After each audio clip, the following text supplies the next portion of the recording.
RTVC Noticias, emisión central.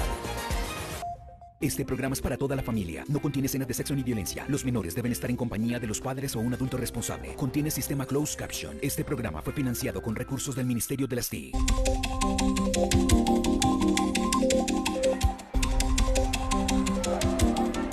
La noticia del momento es el nuevo hecho de violencia en Arauca. Hombres armados interceptaron un vehículo con placas venezolanas en pleno centro de Arauquita y dispararon contra los 4 ocupantes que murieron en el sitio.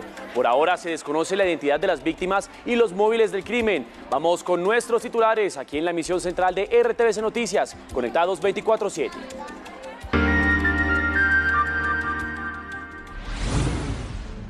Torturas en el Portal Américas de Bogotá. La fiscalía dice que alias 19 y 3 cómplices torturaron a 2 personas en un parque de la localidad de Kennedy. En la audiencia se relató que les rociaron gasolina a las víctimas y los amenazaron de quemarlos vivos. Los investigadores se refirieron a los campamentos de la primera línea como el que denunció RTVC Noticias. Otro ataque a la fuerza pública. 7 policías heridos en Córdoba en medio de hostigamiento con granadas y ráfagas de fusil. 200 millones de recompensa por los autores del atentado en Granada Meta, que dejó 2 muertos. RTVC Noticias al lado de los damnificados de la tragedia en Dos Quebradas. En la zona sigue la alerta por la inestabilidad del terreno y las lluvias. Egan, el hombre de acero, hoy publicó un video en el que se le ve caminando y con avances asombrosos de su recuperación. El presidente Iván Duque llegó a París en su segundo día en medio de la gira por Europa. Aquí se reunió con el secretario general de la OCDE, quien entregó algunas recomendaciones específicas en temas de economía para Colombia. Desde París, los detalles en minutos.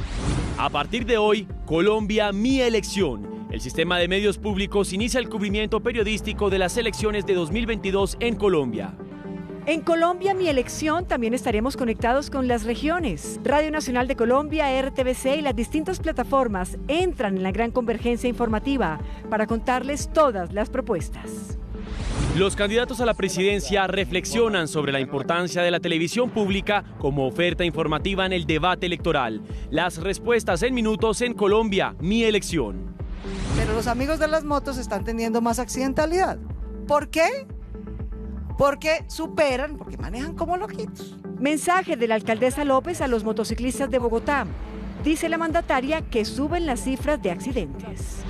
Sigue la tensión mundial. Hoy la OTAN y Reino Unido calificaron de seguridad de Europa en riesgo los ejercicios militares rusos.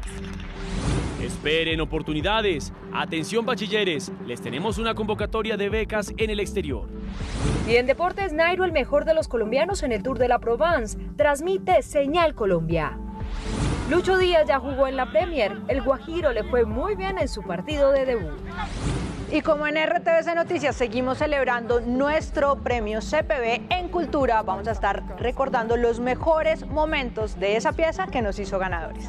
Es al mismo tiempo sus duchas y su lugar para lo más básico.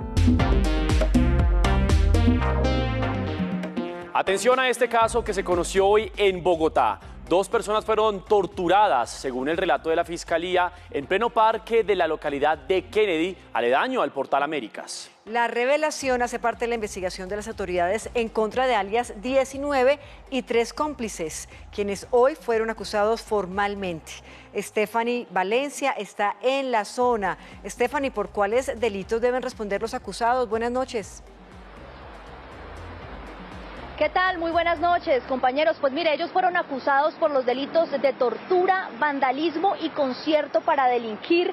Precisamente dice el fiscal que estas 3 personas, harían parte del grupo Resistencia Portal Américas de la primera línea de Bogotá, es decir, de esta zona en donde nos encontramos precisamente a esta hora y en donde se registró en horas de la tarde una manifestación, bloqueos que hubo en este punto, en uno de los carriles del portal de Transmilenio, uno de los carriles por donde precisamente cruzan los articulados.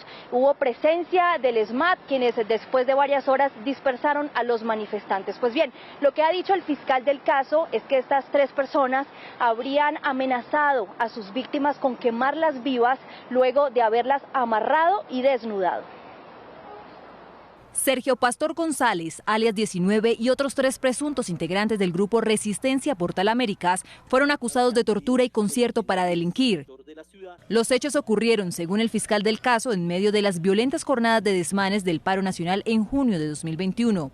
2 personas habrían sido torturadas por estos hombres, según la investigación. En la audiencia se narró cómo llevaron a sus víctimas a un parque con el supuesto de que pertenecían a la policía. Allí los robaron y los torturaron. Desnudarlos, amarrarlos de pies y manos con unas cuerdas y atándolos a un poste, donde proceden a infligirles dolores y sufrimientos tanto físicos como psicológicos, consistentes en golpes con palos y maderas, punciones con armas blancas, cubrirlos con pintura y rociarlos con gasolina, bajo la amenaza de quemarlos vivos. Los fiscales creen que alias 19 y sus cómplices estarían vinculados a los terribles hechos. La Fiscalía también se refirió al llamado campamento de la primera línea y que RTVC Noticias en su momento denunció de manera detallada. Allí los jóvenes se entrenaban en uso de machetes, además de almacenar sus improvisadas armas. Donde se abastecían, entre otras cosas, de botellas con líquidos inflamables para atacar a miembros de la fuerza pública e igualmente vandalizar el Portal de las Américas de Transmilenio. Los demás acusados son Marcela Ivonne Rodríguez Parra, Johan Steven Zainea Rubio y Fernando Urrea Martínez, quienes deberán responder por los delitos de tortura, vandalismo y concierto para delinquir. Vamos con información de orden público porque hoy ocurrió un nuevo ataque contra la fuerza pública. 7 policías heridos dejó un ataque con explosivos y ráfagas de fusil en Córdoba. Las autoridades le atribuyen este atentado al Clan del Golfo. En este video quedó registrado el momento en que fue atacado con ráfagas de fusil un grupo de policías adscrito a la unidad contra la minería ilegal que se desplazaba a realizar operaciones en Puerto Libertador, Córdoba. Este aleve ataque fue perpetrado por una estructura del Clan del Golfo, la cual dinamiza este flagelo criminal en el Bajo Cauca. La patrulla quedó volcada tras la explosión. 7 uniformados resultaron heridos y fueron trasladados a Caucasia, Antioquia. Desde toda la institucionalidad vamos a seguir actuando conjuntamente en todos los niveles por consolidar oportunidades de bienestar, pero sobre todo para afianzar la seguridad. No queremos más hechos violentos, no queremos más muerte. De acuerdo con las autoridades, en esta zona tiene injerencia alias Mau, quien comanda la estructura del Clan del Golfo, Rubén Darío Ávila. 200 millones de pesos es la cifra que las autoridades ofrecen por información sobre el paradero de los responsables del ataque en Granada Meta. El hecho, recordemos, dejó 2 muertos. Los ministros del Interior y de Defensa se reunieron con las Fuerzas Armadas y las autoridades locales. Tras la reunión anunciaron la recompensa. Se ofrece una recompensa de hasta 200 millones de pesos para dar con la captura de los responsables. La disidencia Jorge Briceño Suárez, al mando de alias Gentil Duarte y de Iván Mordisco, sería la responsable del ataque. Los responsables de este atentado terrorista van a ser sometidos a la justicia como siempre lo ha hecho nuestra fuerza pública, mientras que algunos se esconden y utilizan la clandestinidad y la alevosía para generar ese miedo. El ministro Palacios afirmó que con la Ley de Seguridad Ciudadana los asesinos del soldado Rojas podrían pagar una condena de 58 años de prisión. Un herido dejó una mina antipersona en el Bajo Baudó, en Chocó. El joven caminaba hacia el lugar del sepelio de su tío, un líder social asesinado por el ELN en las últimas horas. El informe es de Francisco Palacios, periodista de la Radio Nacional de Colombia. Los hechos se presentaron en la comunidad indígena de Belén de Docampado, ubicada en zona rural del municipio del Bajo Baudó. Allí Daver Carpio, quien es sobrino del líder indígena asesinado en las últimas horas por el ELN Luis Chamapuro Quiro, se dirigía precisamente a la zona fúnebre de su tío, según ha manifestado el asesor de paz de la gobernación del departamento del Chocó, Modesto Serna. Desafortunadamente cae en una de estas trampas que crean los grupos armados al margen de la ley para contener el accionar de sus adversarios. Por su parte, el defensor regional del pueblo, Luis Enrique Murillo, aseguró que la situación que viven diferentes municipios del departamento del Chocó en materia de seguridad ha sido advertida en diferentes alertas tempranas que permanecen vigentes en esta región del país. Por lo tanto, pedimos un esfuerzo adicional de las autoridades que permita conjurar el riesgo y amenazas contra esa población. De momento, Daver Carpio fue trasladado hacia el departamento del Valle del Cauca para poder recibir atención médica especializada. Entre tanto, en la comunidad de Medio San Juan se realizan las honras fúnebres de Luis Chamapuro Quiro, líder asesinado por el ELN. Desde el municipio de Quibdó, Francisco Rafael Palacios, Radio Nacional de Colombia, RTVC Noticias, conectados 24/7. Continuamos con las familias damnificadas en la tragedia entre Dos Quebradas y Pereira en Risaralda. Aunque hoy hubo tiempo seco, las autoridades continúan preocupadas por la alerta de deslizamiento. Por supuesto, continúa allí este tema. Nuestro enviado especial, Carlos Gutiérrez, nos preparó el siguiente informe. Las autoridades aquí en Pereira iniciaron con el proceso durante la madrugada de hoy y esta mañana de la entrega de los cuerpos de las personas que murieron en esta tragedia. En la sede de Medicina Legal de Pereira fueron entregados los cuerpos de quienes fallecieron en la tragedia. En total, a 16 médicos forenses les practicó la necropsia. Los recuerdos invadieron a los familiares. La señora Consuelo, el hijito de ella y no sé quién es más. El dolor por la pérdida de amigos y vecinos marca una fecha que nunca se olvidará en Pereira y Dos Quebradas. Personas que conocíamos desde hace muchos años, personas con las que uno vivía el día a día, al que le compraba el pan o el que le vendía la arepa, y pues desafortunadamente ellos no contaron con la misma suerte. Varias de las personas que fallecieron fueron llevadas a otro municipio del departamento de Risaralda para las honras fúnebres. Mientras tanto, los habitantes del barrio La Esneda del municipio de Dos Quebradas aseguran que constantemente, sobre todo en temporada de lluvias, mantienen la zozobra porque no saben en cualquier momento se pueda presentar una nueva emergencia. El barrio La Esneda, en Dos Quebradas, fue construido entre el río Otún y la montaña hace más de 50 años. Comenzó como un asentamiento y luego terminó siendo un barrio. En la actualidad tiene un poco más de 3.500 habitantes. Dicen estar aterrorizados ante una eventual emergencia, sobre todo en temporada de lluvias. Yo soy de aquí de La Esneda y soy nacida y criada aquí en esta Esneda. Y aquí tuve todos mis hijos. Y aquí se me van a morir todos mis hijos esperando que me reubiquen de aquí con mis hijos. El sector conocido como La Finca desde hace 20 años y según los habitantes, en varias ocasiones se ha presentado caída de material. Todo esto es agua y hay unas rocotas impresionante. Aquí en el barrio La Esneda hay aproximadamente unas 430 viviendas construidas. Algunas de ellas están sobre las faldas de la montaña. Muchas de ellas fueron levantadas con materiales como madera, esterilla y guadua. Dicen los habitantes que constantemente viven un inminente riesgo, sobre todo en temporada de lluvias. Lo que ocurrió el pasado martes puede volver a ocurrir si no se ofrecen las medidas suficientes para estas familias. Me imagino donde esa tierra hubiera quedado ahí en la mitad, se inunda todo esto. Por la emergencia invernal en La Esneda, 5 viviendas colapsaron y otras están en inminente riesgo. Las labores de búsqueda aquí en Pereira por parte de las autoridades de 2 personas que supuestamente se encontraban desaparecidas fueron suspendidas por parte de las autoridades. Desde la capital de Risaralda, Carlos Gutiérrez, RTVC Noticias Conectados 24/7. Y atención a este dato. El IDEAM reportó que días antes de la tragedia en Pereira había emitido alertas de posibles deslizamientos por lluvias allí en la zona. Tenga en cuenta cómo acceder a las publicaciones del instituto porque no es información reservada.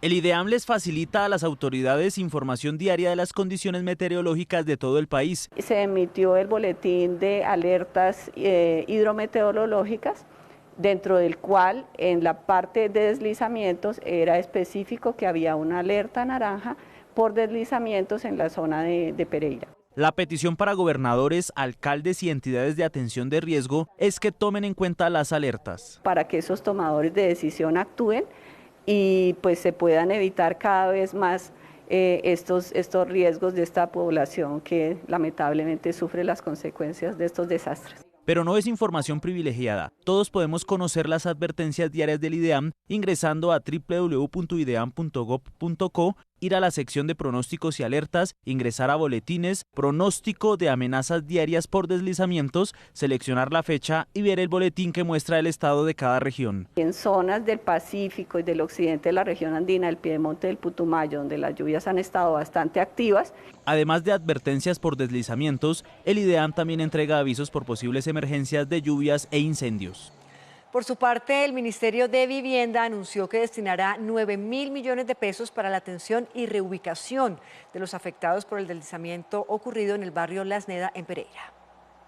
Unos recursos importantes de más de 9.000 millones de pesos para apoyar con reubicación de familias y con todo el apoyo que se debe dar en materia de vivienda.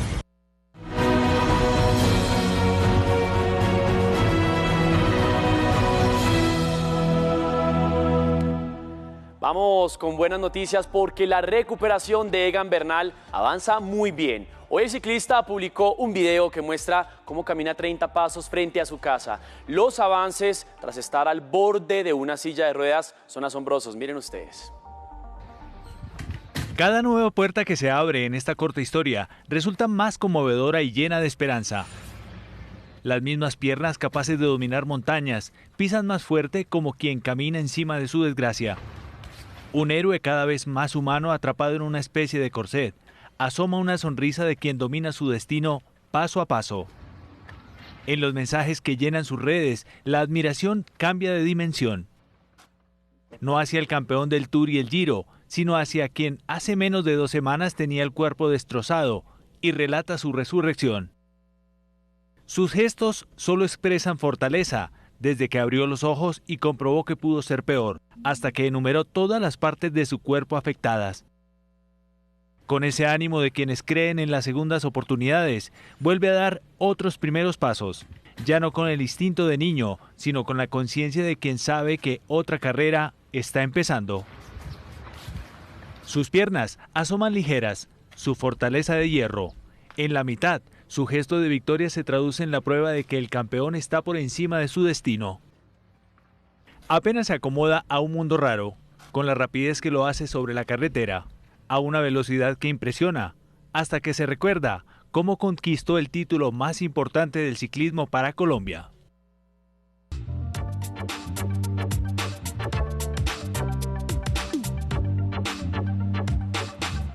Segundo día de la gira del presidente Duque en Europa.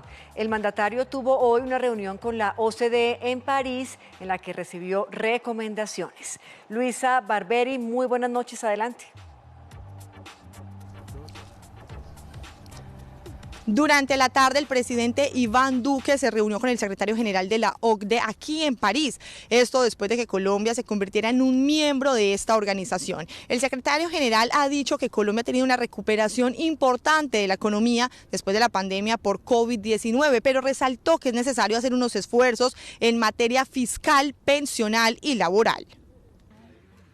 17 recomendaciones ha dado la organización a Colombia. Una de las principales es fortalecer el recaudo tributario a través del aumento del pago de impuesto de renta de personas naturales. Las estimaciones de la OCDE sugieren que se necesitan más de 10 generaciones para que una persona con bajos ingresos del perfil inferior de la distribución de la renta alcance una renta media. Asimismo, invitó a acelerar esfuerzos para abordar la pobreza y la informalidad en el mercado laboral. Los movimientos sociales 2021 demostraron que los colombianos buscan mejores oportunidades económicas y de servicios públicos. Este estudio económico pone de relieve las fórmulas de política clave necesarias para hacer frente a estos antiguos retos sociales que se han seguido a lo largo de estos 4 años. La protección social debe estar disponible para los trabajadores formales e informales y esto podría ser estableciendo una pensión básica universal combinada con una pensión de renta mínima garantizada. Hay que tener mucho cuidado con muchas propuestas que se han presentado en el entorno electoral, que quieren reversar muchas de esas medidas y lo que lograrían reversando esas medidas es volver a incrementar el nivel de tributación de las empresas y si eso ocurre afectaría la generación de empleo y por lo tanto detonaría más informalidad. La organización advirtió que si la inflación o costo de vida de los colombianos sigue aumentando, el Banco de la República debería seguir subiendo las tasas de interés como método de control. La OCDE estima que la economía colombiana crezca 5,5% en 2022 y 3,1% en 2023. En medio de su gira por Europa, el presidente Duque se refirió a los hechos presentados en Granada Meta, los cuales rechazó con vehemencia. Esto dijo el mandatario. Este ataque cobarde que vimos también ayer en el Meta, en una instalación militar, pues es una vez más el propósito que tienen las disidencias de las FARC y que tiene el ELN de tratar de desestabilizar en época preelectoral. Claramente estamos viendo que hay algunos interesados en combinar todas las formas de lucha para tratar de incidir en el proceso electoral en Colombia. Aquí el mensaje es claro. Al terrorismo lo vamos a seguir enfrentando con contundencia. Después de la polémica generada por las declaraciones de Aida Merlano desde Venezuela, el presidente Duque también aprovechó para recordar que es una obligación de Venezuela extraditar a Merlano, quien se encuentra prófuga de la justicia. Nosotros también hicimos un llamado a que esta delincuente pues sea extraditada a Colombia. Claramente eso es un deber, esto no puede ser ni un chantaje ni es una negociación. Tiene que ser devuelta para que esté a disposición de las autoridades colombianas. Yo les cuento que este viernes la agenda del primer mandatario estará enfocada en medio ambiente. Por eso viajará a la ciudad de Brest junto con el presidente Emmanuel Macron. Allí participará de la cumbre Un Océano y hará un llamado para fortalecer la protección de las reservas marítimas en el planeta. Desde París, Luisa Barberi, RTVC Noticias, conectados 24/7.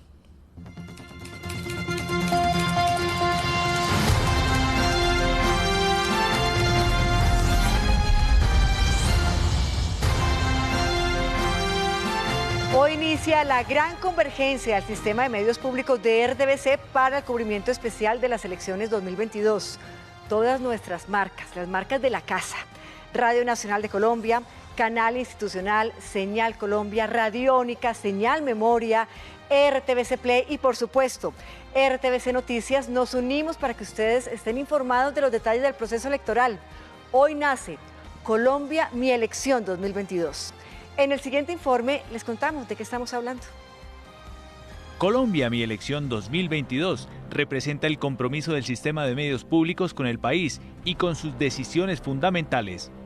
Radio Nacional de Colombia, Canal Institucional, Señal Colombia, Radiónica, Señal Memoria y su estructura digital, la convergencia para conectar la mayor parte del territorio. Radio Nacional de Colombia llega a regiones apartadísimas, a donde no llegan otros medios. La oportunidad para entender las regiones, sus necesidades e inquietudes y su conexión con los candidatos a través de nuestra gran red de información. Tenemos 52 activos digitales entre sitios web y cuentas de redes sociales que llegan a distintos públicos en todo el país, en todos los formatos. El sistema de medios públicos cuenta con la experiencia para ofrecer información clara y con equilibrio, además de contar con la memoria del país. Queremos echar mano de la ciencia histórica para explicar las elecciones del año 2022, dos elecciones muy importantes. 2 debates, invitados especiales y el análisis frente a este nuevo reto con la historia. RTVC Noticias, Señal de la Mañana y Radio Nacional van más allá de la agenda de los candidatos. Las noticias en torno a las elecciones 2022 y sobre todo pedagogía, pero además la memoria histórica electoral, con la que pretendemos que los colombianos estén muy bien informados. En alianza con el DANE, presentaremos las cifras que más preocupan a los colombianos: empleo, educación, salud, entre otras. Porque Colombia es y debe ser siempre la elección de los colombianos. Colombia, la elección 2022.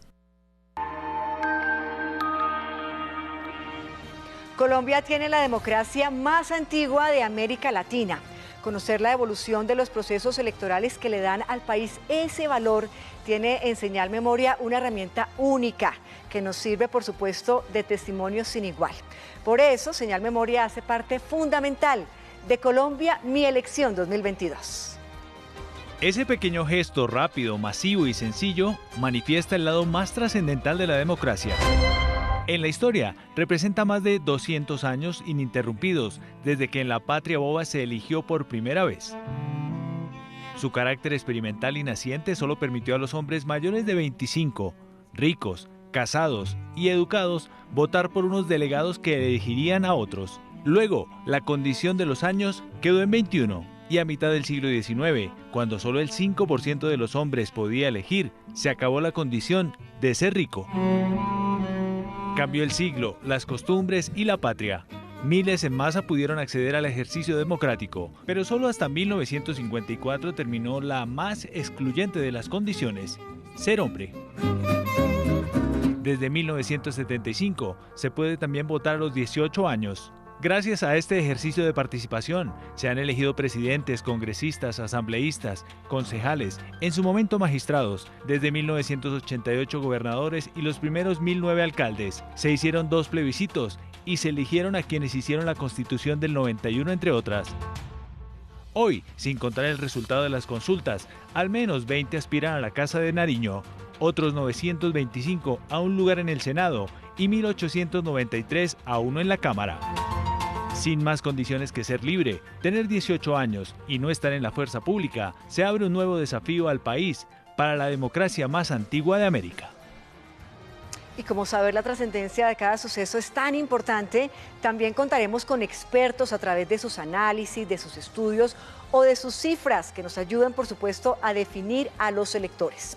Uno de nuestros primeros invitados es un analista, el doctor Fernando Cepeda. Él es reconocido exministro de Comunicaciones y de Gobierno, aparte, por supuesto, de su trabajo diplomático y docente. Muy buenas noches, exministro. Muchísimas gracias por estar con nosotros. La pregunta es sencilla.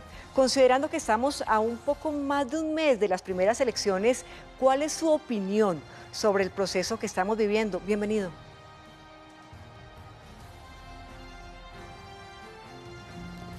Gracias. Por fin el 13 de marzo vamos a contar con datos ciertos que nos van a sugerir cuál puede ser el resultado de la elección presidencial y, por supuesto, de la del Congreso. Esto ha sido un proceso inédito, inusitado. Hemos presidencializado todo el proceso electoral de este año. La elección de Cámara y de Senado está presidencializada. No sabemos quiénes son realmente los candidatos para las curules de Senado y Cámara. Muy raro, eso no nos había ocurrido. El 13 de marzo tendremos el dato de qué coaliciones son más fuertes. Si eso se reproduce el 29 de mayo o el 19 de junio, no sabemos. Sabremos quiénes son los 3 precandidatos que van a competir en la primera vuelta, pero no son los únicos. Habrá otros, como Oscar Iván Zuluaga, como Ingrid Betancourt. Y luego tenemos 2 fuerzas políticas que se han reservado para el 13 de marzo decidir a qué candidato apoyan. Y eso puede resultar determinante. No sabemos cómo va a reflejarse el 29 de mayo en la primera vuelta el resultado del 13 de marzo. Es un proceso inédito. Pues muchísimas gracias, exministro Cepeda, por su análisis. Una feliz noche. Les contamos ahora que los precandidatos a la presidencia de la Coalición Colombia enviaron mensajes a Colombia Mi Elección de RTVC Noticias y el Sistema de Medios Públicos.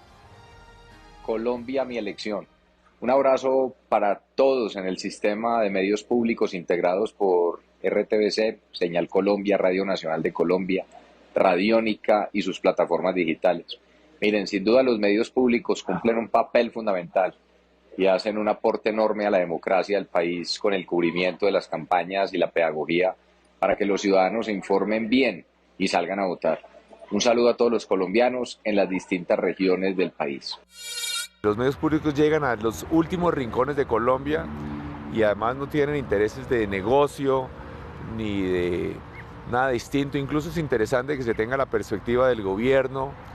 Entonces, que me parece muy importante porque pueden tener una gran objetividad, están libres de intereses de negocio y tienen una cobertura que es de patria y no simplemente donde es que es rentable hacerlo.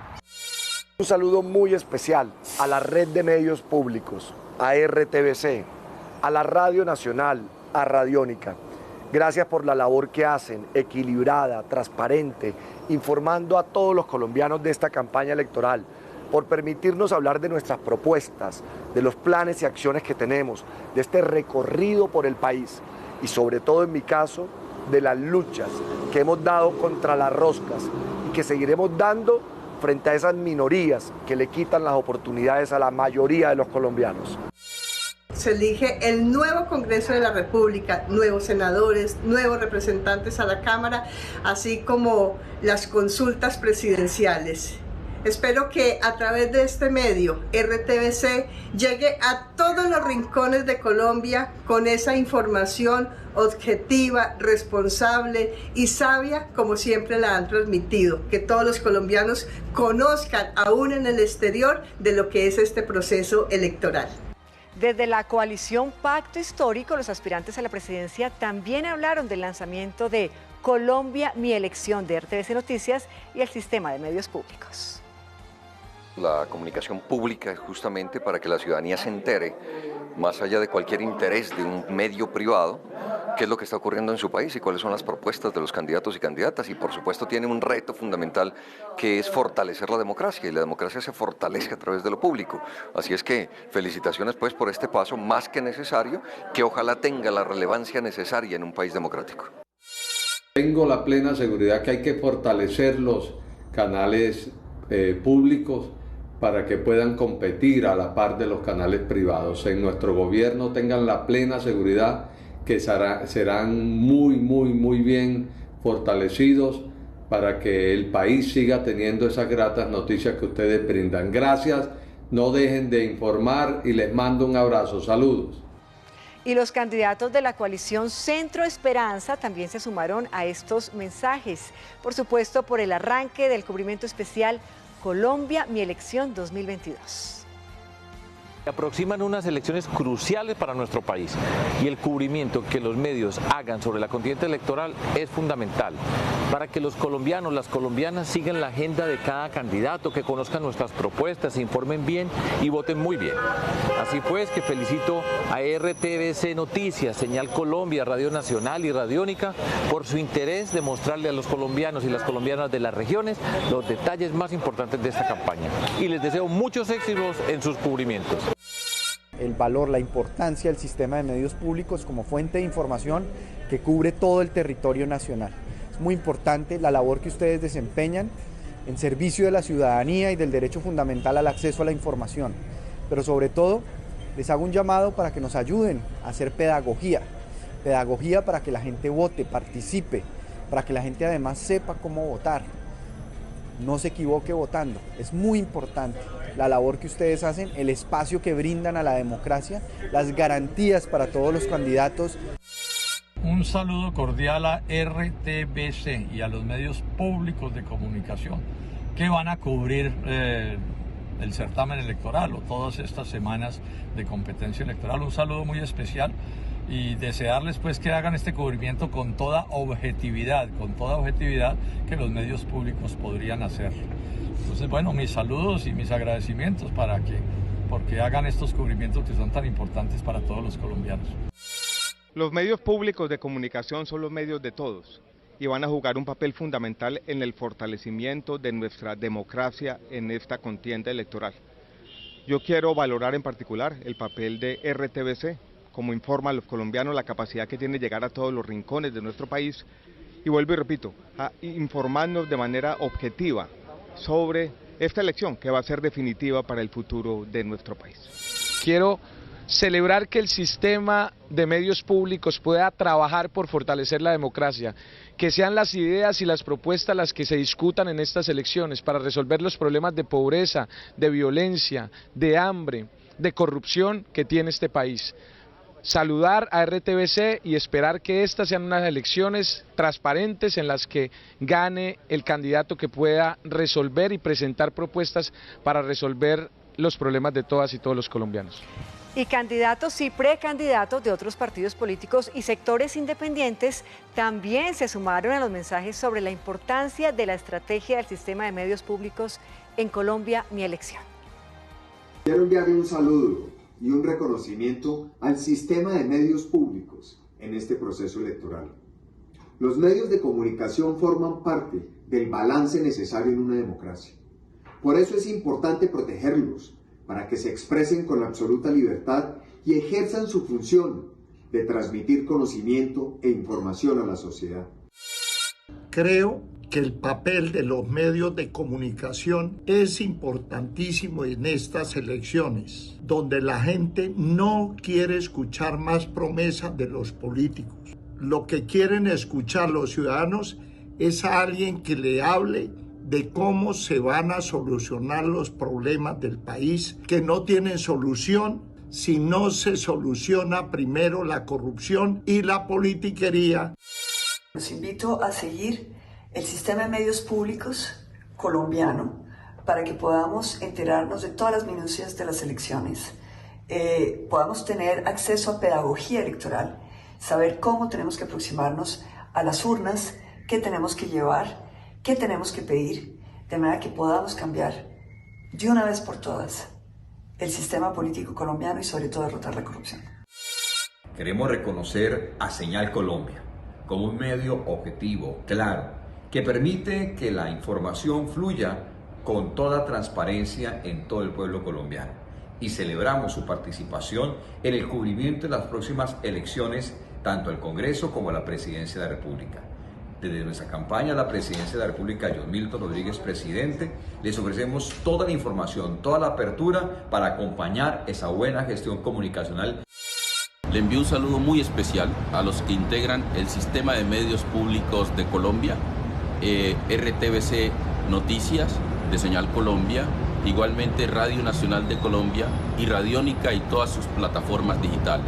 Es muy importante para la democracia que se informe sobre las elecciones, que se informe sobre los candidatos y candidatas, sobre sus propuestas. En Colombia, Mi Elección 2022 también tendremos todas las noticias sobre las actividades cotidianas de los candidatos y por supuesto también sobre sus propuestas. Así transcurrió la jornada de hoy. Camilo Romero presentó hoy la Casa Móvil con la que busca recorrer el último mes el país antes de las consultas a la presidencia. Llegar donde está la ciudadanía, hablar con la gente, compartir con muchos hombres y mujeres de este país que tienen hoy ya la voluntad de cambio.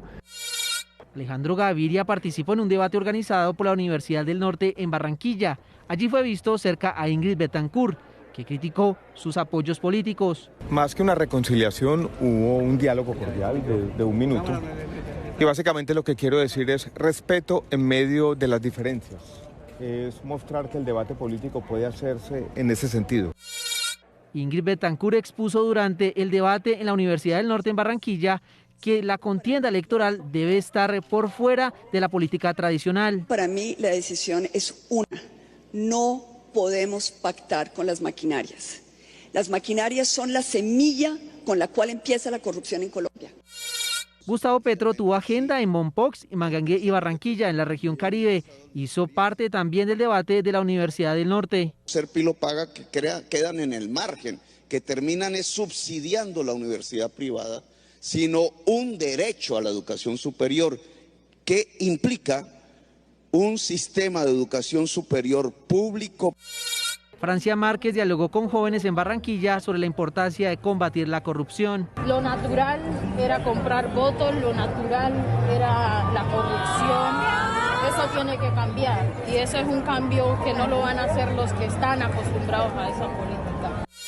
Juan Manuel Galán estuvo en Barrancabermeja, en donde le dijo no al fracking, que según él afecta a Santander y sus reservas hídricas y naturales. Protejamos el patrimonio ambiental que tenemos, que es nuestra gran posibilidad de crecimiento en los próximos 100 años.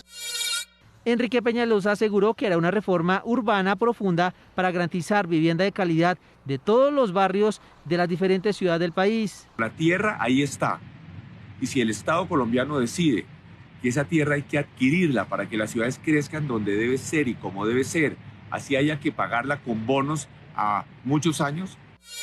Alfredo Sade reclamó al pacto histórico incluir su campaña en la publicidad.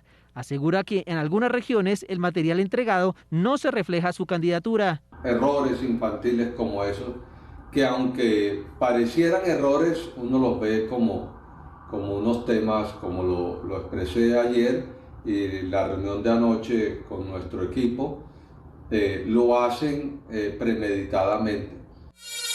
Sergio Fajardo, en su recorrido por la costa Caribe, dijo que hay que ampliar la cobertura educativa con el sueño de la Universidad Pública Nacional Digital. Nosotros tenemos la capacidad para construirla, para llegar a más de 100 municipios donde la universidad no ha llegado ni va a llegar en las circunstancias que nosotros tenemos. Carlos Amaya estuvo en Barranquilla, en donde manifestó que lo primero que se debe hacer en Colombia es resolver el problema del hambre y asegura que se logrará si se desarrolla el agro.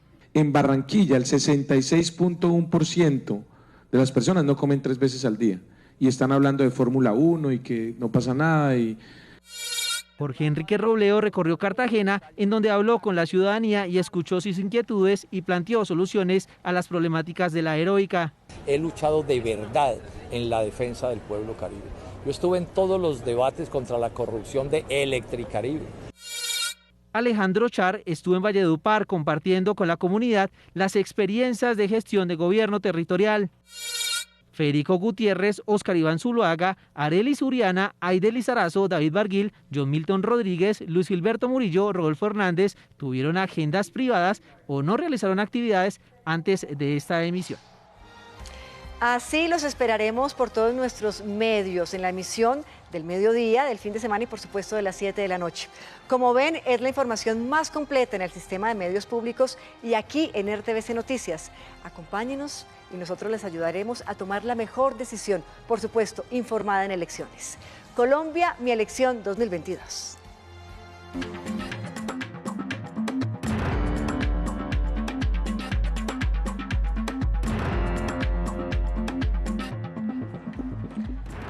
Buenas noches. Nuestra mirada internacional inicia hoy con una actualización sobre la tensión mundial por Ucrania. La OTAN e Inglaterra dijeron esta tarde que el despliegue militar de Rusia en Bielorrusia y también en la frontera con Ucrania representa un momento peligroso para la seguridad de Europa. Hoy los polos de encuentro son Berlín y Moscú. Pero el músculo de la diplomacia parece no estar lo suficientemente fortalecido. Para el titular de Exteriores del Kremlin, interlocutar con su par británica fue a todas luces incómodo. Acercamientos ideologizados, ultimátums, amenazas, este es el camino a ninguna parte. No puedo llamarlo diplomacia. Y es que no puede haber entendimiento si se habla en frecuencias distintas. El inicio de la fase activa de ejercicios militares conjuntos de Rusia con Bielorrusia al norte de Ucrania, su avance naval al sur y acumular sus fuerzas al este, para Moscú son rutina, pero Occidente las interpreta como casi una garantía de invasión militar, que en la escena diplomática se discute, pero que en frontera despierta sensaciones. La gente tiene miedo y nosotros también. Dios no quiera algo suceda, mis hijos y yo tendremos que escondernos en el sótano. Mientras Estados Unidos llega militarmente a Polonia y Rumania, Berlín reúne delegados rusos, ucranianos, alemanes y franceses en un intento más por desactivar la crisis. Rusia no debe subestimar nuestra unidad y determinación. Exitosa o no, lo cierto es que los motores de la diplomacia siguen activos. Se recrudece la protesta de cientos de camioneros en Ottawa, capital canadiense, contra el carnet de vacunación y contra otras restricciones anti-COVID. El llamado Convoy de la Libertad bloqueó un tercer paso fronterizo con Estados Unidos. Ya son casi 2 semanas de bloqueos en el centro de Ottawa. Los manifestantes liderados por camioneros de carga han alzado la voz en contra de las medidas del gobierno canadiense para contener la pandemia del COVID-19, entre ellos la vacunación obligatoria, y no quieren dar su brazo a torcer. Esto es histórico, hemos visto movimientos como este en todo el mundo. No sé mucho al respecto, pero estuvo la primavera árabe y otras hordas de personas que han deseado un cambio político y exigido libertad. Esto es todo para nosotros. Los bloqueos se han extendido a 3 pasos fronterizos entre Canadá y Estados Unidos, lo que ha provocado que más de 40.000 viajeros, turistas y camioneros que transportan mercancías por más de $320 millones a diario estén varados. Los grandes fabricantes de automóviles se han visto obligados a reducir su producción debido a los bloqueos. Pero el Convoy de la Libertad no solo está siendo un dolor de cabeza en Canadá, sino que se ha expandido a otros países. Agentes de policía y manifestantes protagonizaron enfrentamientos frente al Parlamento de Nueva Zelanda en Wellington, que terminaron con una docena de detenidos. En Francia, miles de manifestantes provenientes de varias ciudades e inspirados en los camioneros canadienses planean llegar a París este viernes por la noche, a pesar de que la prefectura de la policía de la capital francesa anunció que aplicará un dispositivo para impedir los bloqueos, al igual que las autoridades belgas en Bruselas.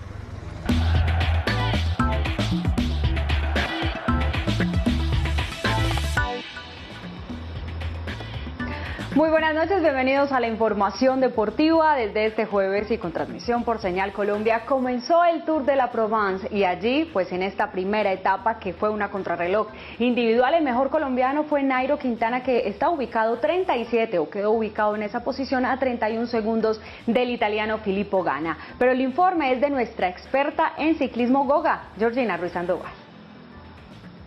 Nairo Quintana inició su temporada con una sólida exhibición en el prólogo del Tour de la Provence de tan solo 7 kilómetros. Lejos de comparar su tiempo con los especialistas, Nairo pudo separarse de otros rivales directos por la clasificación general de cara al cierre de la carrera el próximo domingo con una llegada en alto.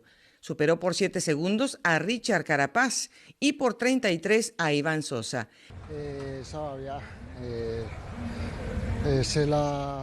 Estuve bien. Para ser el primer día de la carrera, pienso que hoy lo hice bien. El tiempo fue correcto pensando en la clasificación general. Por la clasificación general. Por su parte, el campeón del mundo, Filippo Ganna, continuó con su dominación en los eventos contrarreloj individual para ser el primer líder del Tour de la Provence. Este viernes, la etapa de 154 kilómetros en línea será propicia para los embaladores. Y seguimos con más ciclismo porque el ciclista antioqueño Fernando Gaviria hoy ganó la primera etapa y se convirtió en líder del Tour de Omán. Impulsado por su compañero Maximiliano Richesi, Gaviria le ganó el sprint al favorito, a Mark Cavendish, para quedarse con la primera etapa de la carrera asiática. Es la victoria número 48 de su carrera y vuelve a conquistar el primer lugar tras 183 días de no ganar. Aquí las palabras del colombiano ganador y líder del Tour de Omán.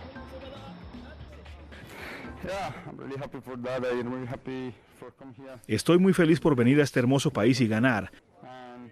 Ayer escribí en mis redes que tenía que volar para ganar una etapa y lograrlo es muy refrescante para mi cuerpo porque tenía mucha presión ya que no había podido hacerlo la semana pasada en Arabia Saudí.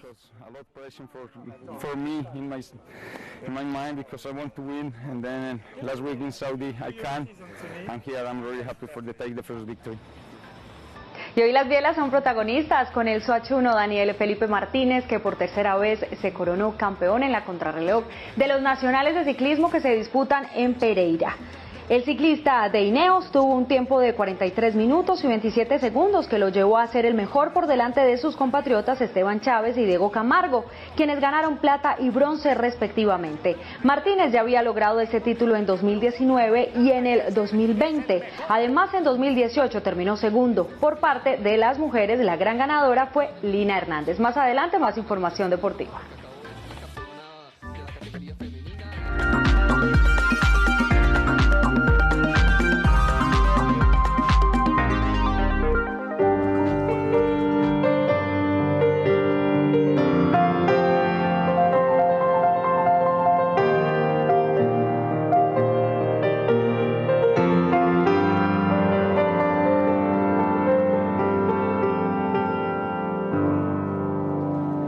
Y esto seguramente es muy conocido por todos ustedes porque es la música de RTVC Noticias. Y hoy la traigo porque seguimos celebrando y seguimos muy orgullosos con el premio CPB que nos ganamos con Los Pasos Perdidos, la ruta de los migrantes haitianos desde el puente de Rumichaca hasta Necoclí.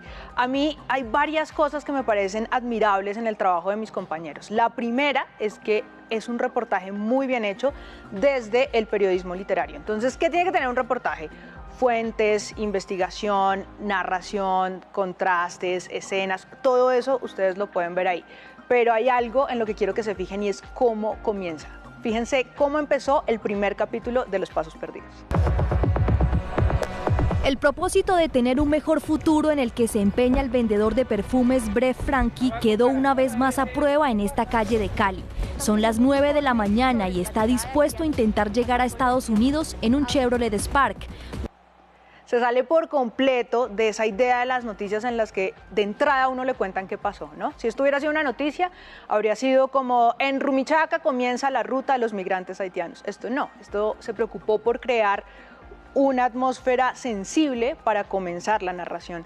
Hay otra cosa que me parece muy interesante y es que la cámara es una cámara fija, es decir, nunca se mueve, el plano está quieto y el movimiento que hay en la escena es el movimiento de la periodista, que es Stephanie Valencia, de quienes se están moviendo, de los carros que pasan, incluso del mismo mar cuando son las escenas de playa. Veamos este ejemplo.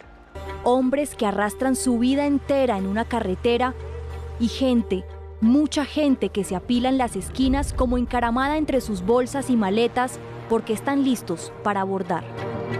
Hay una tercera cosa que también me parece muy chévere y es que rompen con la línea narrativa tradicional. Por ejemplo, en este capítulo que es el segundo, tienen una narración en 2 líneas, que son 2 historias paralelas de 2 migrantes y nos las van contando intercaladas. Ese formato es un formato muy de cuento. Viene de viaje desde Brasil, va para Norteamérica y su situación es tan elemental como demoledora. No tiene dinero. El albañil que lo dejó todo y se hizo al andar. La cuarta es el uso del lenguaje. Nosotros estamos acostumbrados a ver las noticias de una forma muy puntual para no crear confusiones, ¿verdad? Para ser muy directos en el mensaje. Pues en este reportaje el mensaje está muy directo, pero además está narrado de una manera muy bella.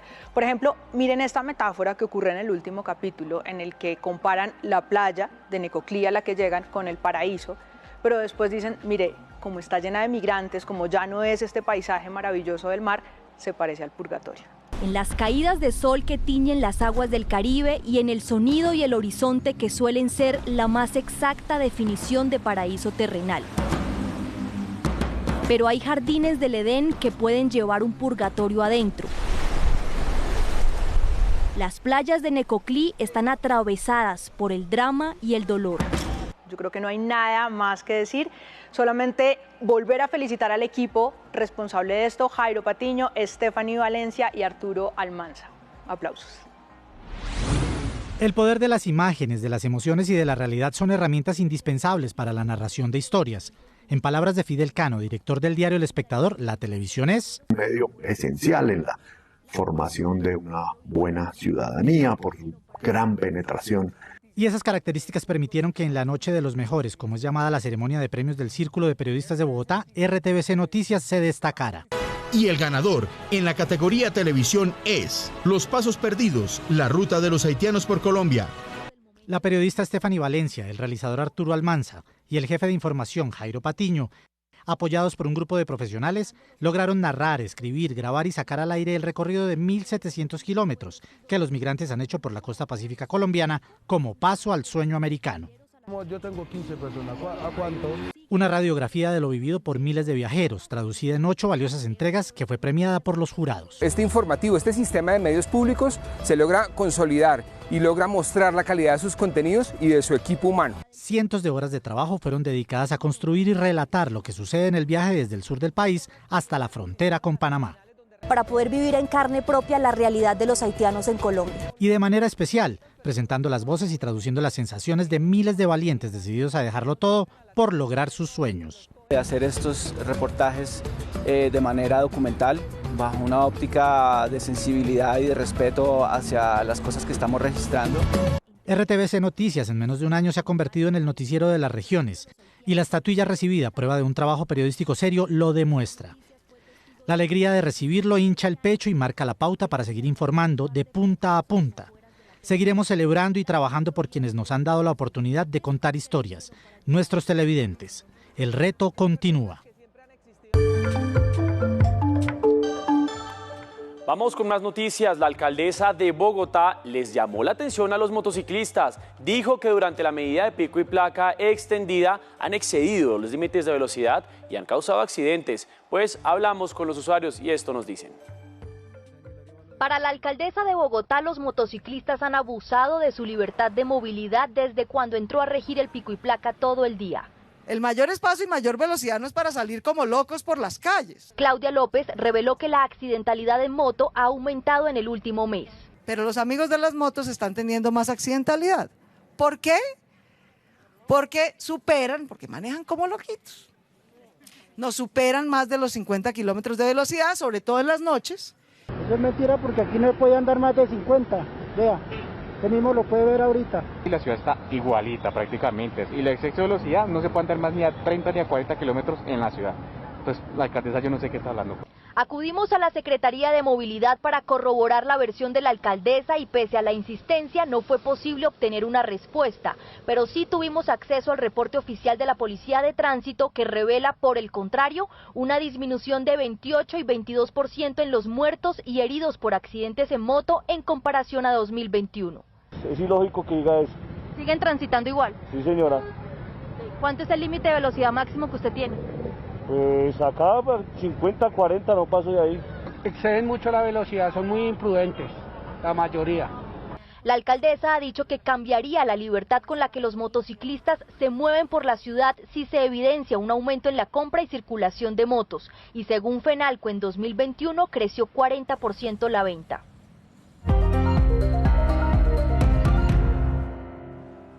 Vamos ahora con las cifras del día en nuestro noticiario y también con noticias de un minuto, porque murió uno de los militares heridos en un atentado en Fortul y por primera vez 2 mujeres ejercerán como presidenta y vicepresidenta de la Corte Constitucional. La información a continuación. El dólar bajó 21 pesos con 56 centavos y cerró a 3.000. 38 países componen la Organización para la Cooperación de Desarrollo Económico OCDE. Colombia y Chile son los únicos de Sudamérica. A 198.000 millones de dólares subió la deuda externa en Colombia con corte a noviembre del 2021. Representa el 53% del total de la economía. El precio interno de la carga de café bajó 32.000 pesos y llegó a 2.275.000 pesos. El precio del dólar bajó 21 pesos con 56 centavos y cerró a 3.917 pesos con 75 centavos.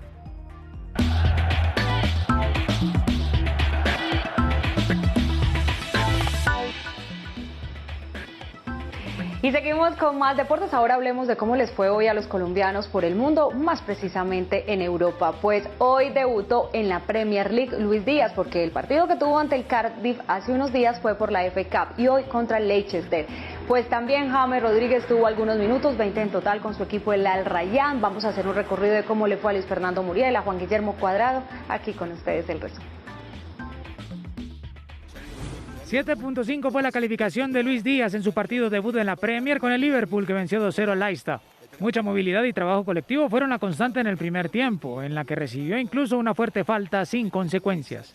Ya en la complementaria le sumó al juego 2 remates que se fueron desviados. El primero con un rebote en el defensor y el segundo, tratando de superar la marca, forzó el tiro que se fue muy desviado. Fue sustituido al minuto 89 y felicitado por el entrenador Klopp, además de ovacionado por la tribuna local. En Qatar, James Rodríguez jugó 20 minutos en el partido que Al Rayyan empató a un tanto contra el colero Al Sailiyah. Un remate atajado por el golero rival es el balance de lo hecho por el futbolista colombiano. En Italia, Luis Fernando Muriel también ingresó en los últimos 20 minutos de juego en la derrota del Atalanta en los cuartos de Copa de Italia. El que sí clasificó.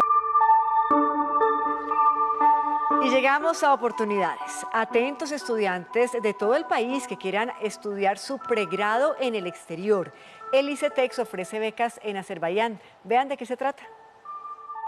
En oportunidades de becas para que bachilleres colombianos realicen estudios de pregrado en Azerbaiyán, un país entre Europa y Asia, vaya a la página www.icetex.go.co. Allí tendrá que ingresar sobre la opción becas, elige el programa Becas para Estudios en el Exterior y luego se desplaza hasta la pestaña Becas Vigentes y escoge la convocatoria. Al ingresar encontrará las generalidades y los requisitos para inscribirse, como ser colombiano, ser mayor de 16 años y menor de 25, tener un promedio mínimo de notas de bachillerato de 3,7 a 5, haber obtenido un buen puntaje en las pruebas Saber 11, tener buenos conocimientos del idioma inglés, contar con pasaporte vigente y por supuesto gozar de buena salud física y mental. Atentos, porque es el gobierno de Azerbaiyán quien está otorgando las becas con una duración de 4 años en cualquier área del conocimiento. Recuerde que la convocatoria va hasta el 7 de marzo del 2022 y muy importante, si quiere seguir informado 24/7, nos encuentra en todas nuestras redes sociales como RTVC Noticias. Retomamos la información que mencionábamos hace algunos segundos. Murió uno de los militares heridos en un atentado en Fortul y por primera vez 2 mujeres ejercerán como presidenta y vicepresidenta de la Corte Constitucional. Esta y otras noticias del día en un minuto. Murió el soldado Brian Marsal Obispo, quien había resultado herido en el atentado perpetrado por el ELN el pasado 3 de febrero en Fortul, Arauca. Uniformados realizaban labores de patrullaje cuando fue activada una carga explosiva en la vía. Fueron capturados los presuntos responsables de la muerte de Efraín González Sánchez, quien fue atacado con arma cortopunzante el pasado 2 de febrero en Fusagasugá. El periodista Gonzalo Guillén no fue reconocido como víctima en el caso contra Carlos Matos. El juez 30 de conocimiento argumentó que Guillén no tiene nexo directo o indirecto con los hechos materia de la investigación. Con la designación de Cristina Pardo y Diana Fajardo como presidenta y vicepresidenta de la Corte Constitucional para el periodo 2022-2023, la historia del Alto Tribunal registra por primera vez que 2 mujeres asumen este cargo. Un juez envió a la cárcel a Uriel David Maya Tirado y a Brian Steven Barragán Caro, quien se desempeñaba como infante de marina en San Andrés.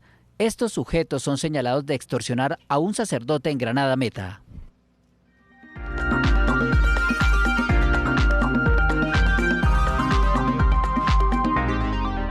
Resulta que hoy tengo noticias de una de mis artistas preferidas, que es Frida Kahlo. Nació en Coyoacán y se hizo muy famosa haciendo autorretratos y críticas sociales con su pintura. Tuvo un accidente cuando era adolescente con un tranvía y comenzó a pintar porque no podía moverse. Fue una recuperación muy lenta que además le dejó un montón de dolores en el cuerpo que luego se volvieron en su inspiración para pintar.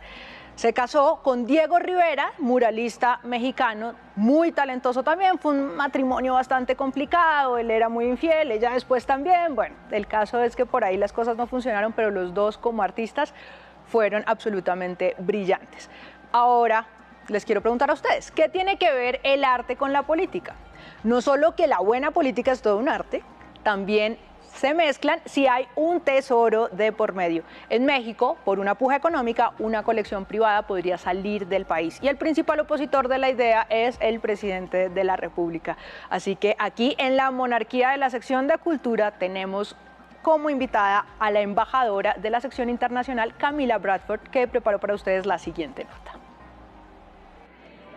Cuando Frida Kahlo, en 1938, pintó Los frutos de la tierra, jamás pensó que sería una pieza dentro de 600 más que permitirían recrear la historia de la pintura de su país. El gigante estadounidense Citigroup, en su paso por México, fue artífice de tal proeza: amasar una colección que, como si se tratara del más exquisito encuentro de arte mexicano, hace coincidir a Frida Kahlo, Rufino Tamayo, piezas de arte popular, a Diego Rivera y edificios de la época virreinal.